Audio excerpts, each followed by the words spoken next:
Hi, I'm here to do my what I've been watching in March video. I don't even know if anyone even watches these videos on my channel, so because it's a primarily bookish channel, so if you do watch these videos, please comment, because that would be cool, and it would just make me feel like I'm not wasting my time, because that would be nice. Cool. Okay, so March I went to the cinema. Hang on. 1, 2, 3, 4, 5, 6, 7, 8 times in March, and I'm going to do quick little reviews of what I saw. Cool, let's go. I'm going to try not to ramble, it's going to be so hard. Let's do it. Film number 1 I saw was Certain Women, directed by Kelly Reichardt, and I went to a Q&A with her at the BFI, which was great. She's really cool, and the film was really great. It's one of those films where you get people coming out of it being like, oh, not much happened. And you're like, not much has to happen, Susan. So it's a really quiet film, and it follows kind of 4 different narratives of these different women, and they don't necessarily link up. You're kind of waiting for that moment, that kind of Richard Curtis moment where they link up, and it doesn't happen, really. And I just thought it's really a character-driven film, and it's very subtle, and all the emotions and the subtext is conveyed through kind of looks and landscapes and shots. It's not explicit, really. Basically, it's good. Please watch it, but just know that it's a very quiet, kind of slow-moving, meaningful film, and you will be thinking about it a lot afterwards. There is a lot there to unpack, even though it doesn't seem like it when you first come out. You come out and you're like, oh, there wasn't that much there, and then you think about it, and then it unravels like a nice scroll. So there you go. The next film I saw at the cinema was Logan. Oh my good god. Wow. That was the second film that was directed by James Mangold that just made me break and left me broken and bruised on the floor. The first being Girl Interrupted, because that's one of my all-time favourite films, and go watch that. Logan though, holy crap. It just, like, it sets the bar for superhero films. I feel like I'm done now with kind of sarcastic, like, pretty people who are honestly like models in spandex just running around like saving the world as they just kind of say all these jokes, and I'm just kind of done with that, really. I want kind of superheroes that are people, and what I loved about Logan, he was just a person. You could tell he was a person who was dealing with the complexity of having powers and how to navigate that in real life, how you navigate relationships with other people while having this power, how to navigate having a moral compass while having this power, how to navigate just being a person in the world that we live in whilst having this power, and the kind of implications of that. And that's so much more interesting than a lot of the superhero films that we've been getting. So I feel like, you know, we should stop fucking around with all the other shit. We should just do films like this that are about people and they just happen to have powers. That's what I want, and Logan was a perfect example of that, and I loved it. It was incredible. Then I saw Kong Skull Island. Don't ask me why. Yeah, it was shit. I knew it was gonna be shit.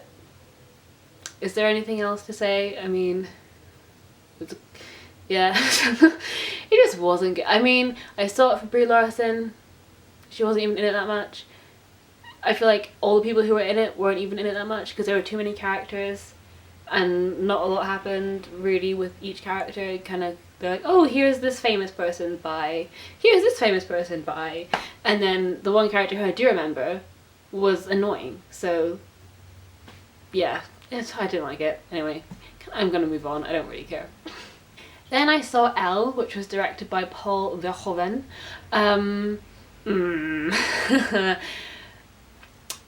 The word that's being thrown around a lot in the reviews of this film is problematic, and I would have to agree. I mean, during the writing, filming, production process of this film, I feel like no one, or maybe, you know, maybe they did, I don't know, no one said, or it wasn't listened to if someone said, maybe it's not a good idea to use rape as a vehicle for female empowerment. Because that was the thing that was just like, ooh. And yeah, it was a gripping film. The actress in it was fantastic. Isabelle Huppert was fantastic. The rest of the supporting cast was great as well. It was shot well, it was gripping, I was intrigued with the whole plot. but it just left a really bad taste in my mouth, and I feel like it was quite sexist in places. And if it was just this film, I could think, okay, the director, I can see what they're trying to do, but it's not quite worked.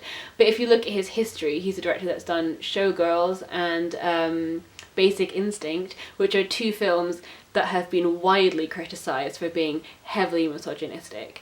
So I feel like it's not just this film, maybe they got the tone a bit wrong. It's like, no, this director is kind of putting out some harmful ideas and maybe we shouldn't support that. So I don't know.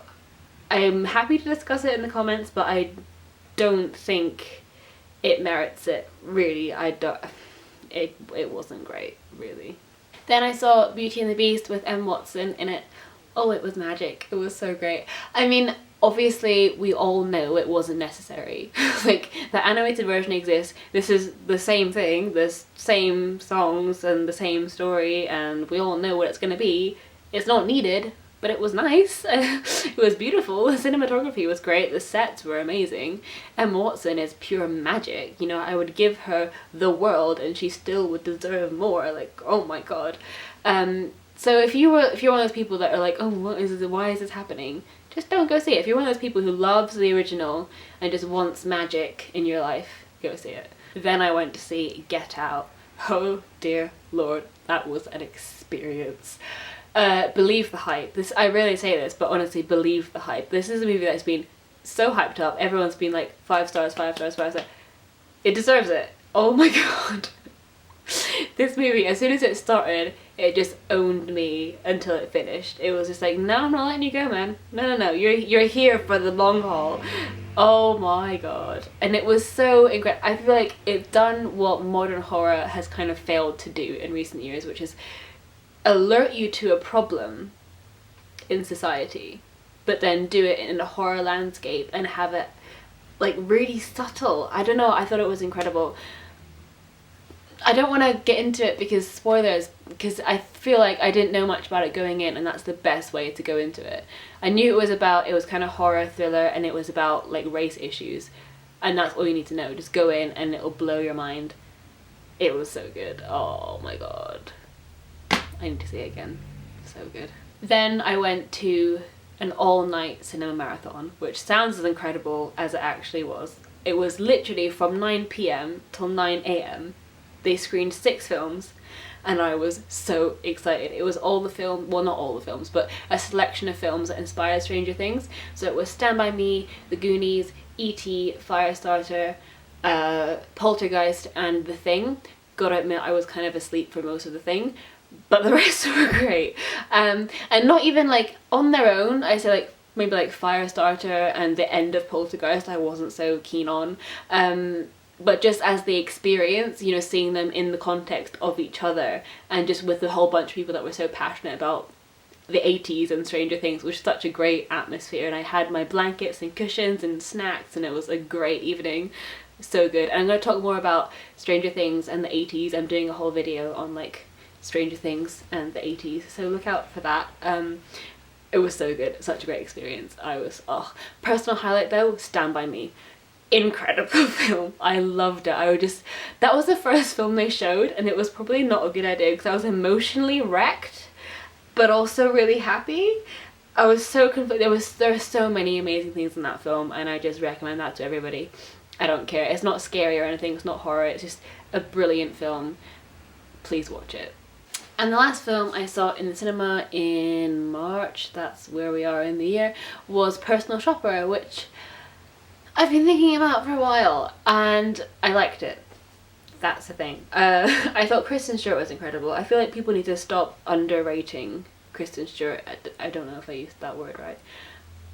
Basically, she's great, and I get annoyed when people criticize her for stupid reasons. Okay. When they'll do all that thing of like, oh, but she can't smile, and oh, but Bella, she played Bella really badly. Like, no, Bella's just a shit character. We all know that. Bella is a shit character. She's boring as hell, and Kristen actually does that character justice, and that just shows how bad the books are, not how bad she is at acting. So can we just get over that? So she's incredible. Let's move on. And this film was kind of about communicating with spirits, but it was interesting in, well, they try not to go down the horror path too much, I guess. They try and talk about she's trying to contact the spirit who's her twin brother, and they had this pact before he died that if, you know, whoever died first would send the other a sign from the afterlife. So it was kind of about contacting spirits that were benevolent or that were your family, and I liked that idea. And then there's a whole subplot about the woman that she works for, and I wish that those two had married up a bit more. There was a plot about her twin and her trying to contact her twin, and there's another plot about the woman that she works for, and something happens to her, and then they don't really connect that much, they don't overlap that much, and I kind of was expecting them to. I quite like the idea of presenting that theme in a way that's not necessarily coming from a horror standpoint. It's kind of more of an exploratory film, I guess, is what I'm trying to say, maybe. Don't know if I'm making sense, but I thought it was interesting and I would recommend it. So please let me know what you've been watching at the cinema in March, or just in general, like what's on the Netflix, let me know. The Netflix, oh god. And yeah, talk to me about films and TV shows. Cool. Alright, see you soon.